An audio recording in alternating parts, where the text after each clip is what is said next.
A menudo se asocia al éxito de una civilización por su monumentalidad, por la altura de sus pirámides, por el oro de sus templos, por el tamaño de los palacios de sus reyes.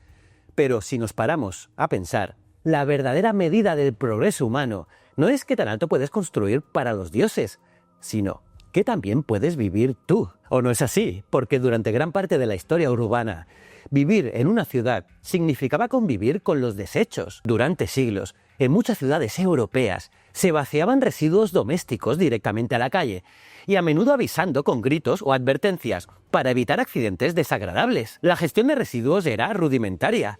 Incluso en una capital imperial como Londres, en el verano de 1858, el llamado gran hedor del río Támesis llegó a ser tan insoportable que incluso afectó el funcionamiento normal del Parlamento. Sí, tuvieron que empapar las cortinas en cloruro de cal para poder trabajar.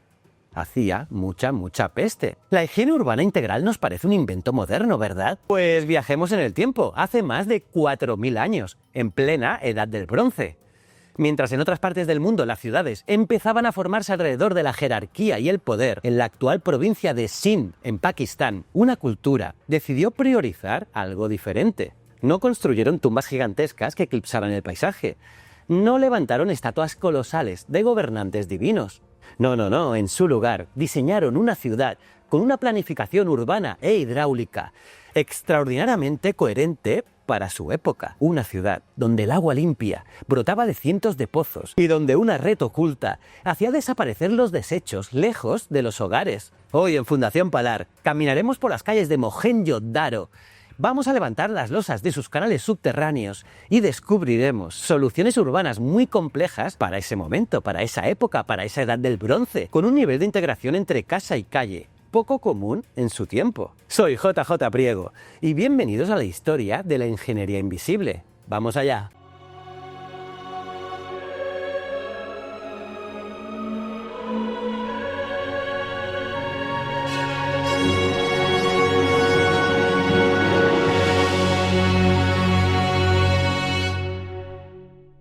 Para entender la magnitud de lo que vamos a ver, primero tenemos que situarnos en el mapa y en el tiempo. Estamos en la vasta llanura aluvial del río Indo. Estamos en torno a mediados del tercer milenio antes de Cristo. Mohenjo-Daro florece aproximadamente entre 2600 y 1900 antes de Cristo. En Egipto, los faraones de la dinastía IV levantan Giza. En Mesopotamia, las ciudades-estado compiten por la supremacía. Pero aquí florece la civilización harapense, también llamada civilización del Valle del Indo. Hablamos de un fenómeno cultural que se extendió por un territorio de alrededor de 1 millón de kilómetros cuadrados. Sí, 1 millón o más, según estimaciones. Una escala enorme para la Edad del Bronce, comparable o incluso superior a la suma de otros grandes focos urbanos contemporáneos. Es una civilización fascinante porque es silenciosa para nosotros. No hemos descifrado su escritura y no tenemos nombres de gobernantes identificables con seguridad en las inscripciones. Ni siquiera sabemos cómo llamaban a esta ciudad, porque el nombre Mohenjo-Daro es moderno. Se ha interpretado tradicionalmente como Montículo de los Muertos en lengua sindhi, aunque la etimología exacta no es segura. Pero aunque no tengamos sus palabras, tenemos sus ladrillos. Y los ladrillos hablan. Fijaos en esto, la construcción en Mohenjo-Daro es una lección de adaptación. En Mesopotamia, el adobe, barro secado al sol, fue muy común. Es un material excelente y durable si se mantiene, pero se degrada con facilidad si queda expuesto a humedad persistente o inundaciones. Pues bien, aquí, en el Indo, los ingenieros combinaron materiales con inteligencia estratégica. Usaron adobe para plataformas y rellenos, pero el ladrillo cocido al horno, que es mucho más costoso de producir porque requiere combustible, se reservó sobre todo para infraestructura, pozos, drenajes, zonas húmedas, cimientos expuestos. Allí donde el agua era el enemigo, usaron ladrillo cocido, mucho más resistente a la humedad, la erosión y las inundaciones que el adobe, y por eso se empleó especialmente en esos pozos, en esos drenajes y en zonas donde el agua era un problema. Pero hay algo aún más sorprendente, la estandarización, porque vayas donde vayas, en esta cultura, ya sea en Jarapa, a cientos de kilómetros al norte, o aquí, en Mohenjo-Daro, los ladrillos suelen seguir una estandarización muy notable. 1, 2, 4, grosor, ancho, largo. Por ejemplo, son comunes tamaños como 7 por 14 por 28 centímetros. Y también hay formatos mayores para plataformas. pero manteniendo esta proporción.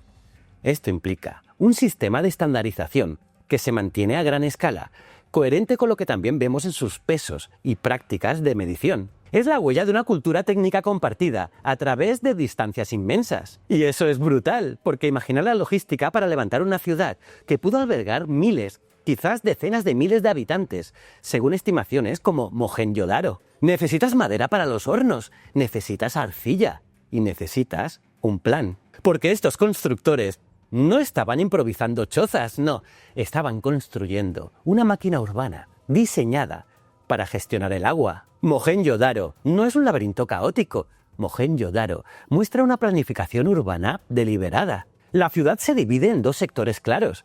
Al oeste, sobre una plataforma artificial elevada, la ciudadela, el área de los grandes edificios públicos. Al este, la ciudad baja, donde vivía la mayoría de la población. No es una cuadrícula ideal perfecta al estilo moderno, pero está trazada con notable regularidad. Está organizada en bloques, separados por calles principales y callejones. Algunas calles principales alcanzan varios metros de ancho. En algunos tramos, las calles principales alcanzan alrededor de 8 metros y en ciertos casos pueden llegar a 10 metros, suficiente para la circulación de personas, animales de carga y carros. Y fijaos en un detalle curioso en los cruces. En varios cruces se observan esquinas redondeadas. Se ha propuesto que podían ayudar a la circulación de carros y evitar que los ejes de las ruedas destrozaran los muros al girar. Aunque la función exacta no puede asegurarse al 100%, denota una intención de diseño. Pero la verdadera maravilla de Mohenjo-Daro no está en lo que se ve a simple vista. Está a los pies de los viandantes. Si caminarais por aquí hace 4 milenios, veríais esto a los lados de la calle. Canales de drenaje. Pero no eran zanjas abiertas llenas de fango, no. Eran canales construidos con ladrillo cocido y sellados con morteros, y también soluciones constructivas pensadas para minimizar filtraciones y pérdidas. Y lo más importante, estaban cubiertos. Utilizaban lajas de piedra o cubiertas de ladrillo para tapar los desagües y poder retirarlas durante la limpieza. Esto podía reducir malos olores, mejoraba la circulación y evitaba accidentes. Y protegía el flujo del canal. Pero los ingenieros sabían que cualquier sistema cerrado se puede atascar. Así que diseñaron el sistema para ser mantenido. Incluyeron cubiertas removibles y puntos de acceso para limpiar y desatascar tramos del drenaje. No son manholes modernos de metal, pero son puntos de inspección y limpieza. Salvando las distancias, cumplen una función parecida a las tapas de registro modernas. El propio diseño con estas cubiertas levantables sugiere que el sistema se mantenía, aunque no sepamos quién o qué institución lo gestionase. Además, todo esto requiere cálculo. Los canales tienen pendientes pensadas para favorecer el flujo y reducir estancamientos. Es ingeniería práctica aplicada a gran escala. Pero el sistema público no sirve de nada si no se conecta con el ámbito privado. Entremos en una casa. La arquitectura doméstica es introspectiva, pocas ventanas a la calle, vida orientada al patio central. Pero lo que destaca en Mohenjo-Daro es la higiene. Muchas casas excavadas tenían espacios de baño y conducción de aguas usadas conectadas a la red de la calle. El suelo de estos espacios de baño estaban hechos de ladrillo cortados y pulidos con extremo cuidado para que encajaran perfectamente, casi sin juntas, y a menudo tenían una ligera inclinación hacia una esquina, donde el agua usada se canalizaba hacia la salida. El agua salía por un canelón que atravesaba el muro de la casa y vertía en el desagüe público. Pero atención, porque no siempre iba directo. Los ingenieros arapenses sabían que si tiras sólidos al canal principal, lo bloqueas. Así que usaron sistemas intermedios. En muchas viviendas el desagüe a menudo vertía primero a un soak pit, es decir, a un pozo de absorción, un pozo negro o pozo de infiltración, o una estructura similar. Y lo hacía para retener sólidos y reducir atascos antes de llegar al drenaje principal. Los sólidos se quedaban en el fondo. El líquido, al subir de nivel, rebosaba y pasaba con menos sólidos a la calle. No es una fosa séptica moderna con tratamiento biológico controlado, no, pero sí una solución muy eficaz para reducir obstrucciones en la red general. Pero os recuerdo, esto hace más de 4.000 años. Y bueno, para tener agua que tirar, primero necesitas agua limpia, ¿no? Mohenjo-Daro es en muchos sentidos la ciudad de los pozos. En las excavaciones se han documentado más de 700 pozos y varios estudios los describen como una cifra excepcional para la época. Y esto nos da una densidad de acceso al agua realmente notable para su tiempo. Estos pozos están hechos con ladrillos en cuña, diseñados para resistir la presión de la tierra. Y esto podría haber reducido parte del riesgo asociado al agua contaminada y mejorado la higiene cotidiana de la población. Aunque, por supuesto, no podemos cuantificar su impacto sanitariamente exacto hoy en día. Bueno, ya hemos visto las casas, espectaculares, ¿eh?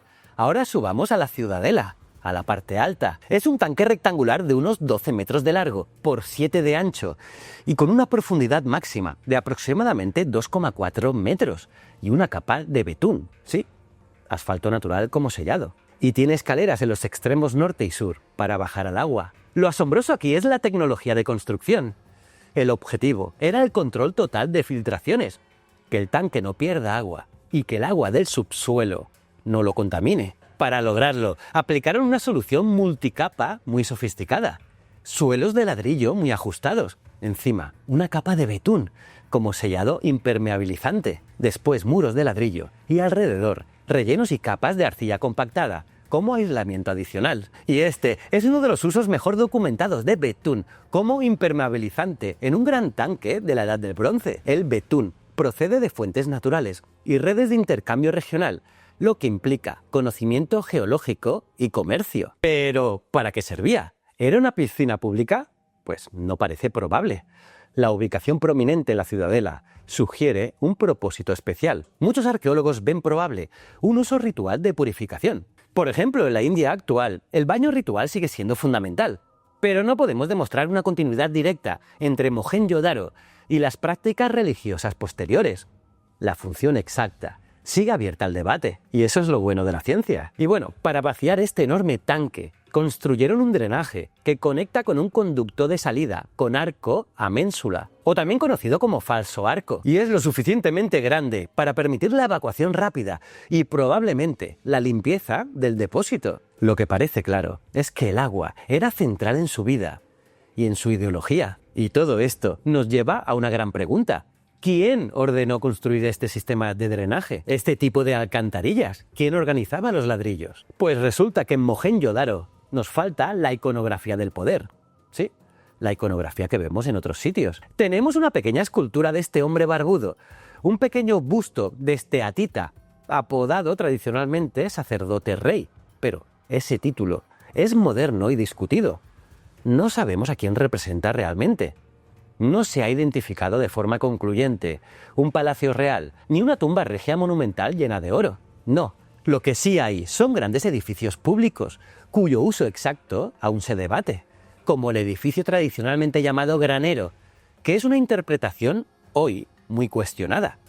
En general, se habla más prudentemente de grandes edificios públicos y ya está, no de un granero como tal. Por lo tanto, la estructura política exacta sigue siendo una de las grandes preguntas. Algunos investigadores han propuesto modelos de heterarquía o poder distribuido entre distintos grupos o gremios para explicar la ausencia de propaganda real. Sea como fuera, alguien coordinaba. El mantenimiento de los drenajes y la planificación de las calles requieren algún tipo de coordinación institucional estable. Eso seguro. Además, hay evidencias de depósitos de limo y de estrategias de elevación y refuerzo de plataformas asociadas a episodios de inundación de Mohenjo-Daro, y que parte de su ingeniería urbana también era una respuesta a ese riesgo constante. Reconstruían sobre sus propias ruinas, elevando así el nivel de la ciudad. Pero hacia el año 1900 antes de nuestra era, el sistema urbano parece que comenzó a declinar. Los drenajes se descuidaron, las casas nuevas empezaron a invadir las calles planificadas. La ciudad perdió su orden. ¿Qué pasó? Pues hoy se considera que la crisis harapense fue gradual y multicausal. Cambios en el régimen del monzón, transformaciones en los sistemas fluviales, algunos tramos del sistema Ghaggar-Hakra, a veces asociado al mítico Sarasvati, que cambiaron de curso o disminuyeron, aunque la dinámica exacta se discute. Esto, sumado a cambios en las rutas comerciales y quizá a estrés social, condujo a una desurbanización. La gente se desplazó hacia asentamientos más pequeños y rurales. Se perdió esa escala de planificación integrada en muchos lugares. Y es que la historia urbana no es una línea recta. Distintos mundos desarrollaron soluciones distintas en momentos distintos. Lo que distingue al Valle del Indo no es ser el primero o el único, sino la integración extraordinaria entre casa y calle y la regularidad del drenaje en una gran ciudad de la Edad del Bronce. Hoy Mohenjo-Daro es patrimonio de la humanidad, pero es frágil. La UNESCO señala que las estructuras están amenazadas por la acción de sales, asociada a la subida del nivel freático, además del riesgo de inundaciones. Las sales presentes en los ladrillos y en el suelo, junto con las variaciones de humedad y temperatura, están acelerando el deterioro de los muros, que han aguantado milenios. Incluso la estructura que corona hoy el sitio, la llamada Stupa Mount, interpretada durante mucho tiempo como una stupa budista de época posterior, aunque hay debates académicos sobre esa interpretación y su cronología, nos recuerda que este lugar ha tenido muchas vidas. Estudiar Mohenjo-Daro es una lección de humildad. Nos recuerda que hace más de 4000 años hubo gente que entendió que la vida urbana requiere cooperación, que entendió que gestionar el agua y los residuos es la base sobre lo que se construye todo lo demás. Y hasta aquí el vídeo de hoy. Impresionante, ¿verdad? Si os ha gustado este viaje a la ingeniería del Indo, ya sabes, dale un buen like, suscríbete al canal de la Fundación Palar y activa la campanita para no perderte ningún capítulo más de esta aventura arqueológica. Y visita también nuestra web fundacionpalar.com, donde encontrarás artículos, vídeos y proyectos fascinantes sobre arqueología y paleontología de todo el mundo. Te invitamos a que nos acompañes en este apasionante viaje a lo largo de nuestra historia. Nos vemos en el próximo vídeo. Muchísimas gracias.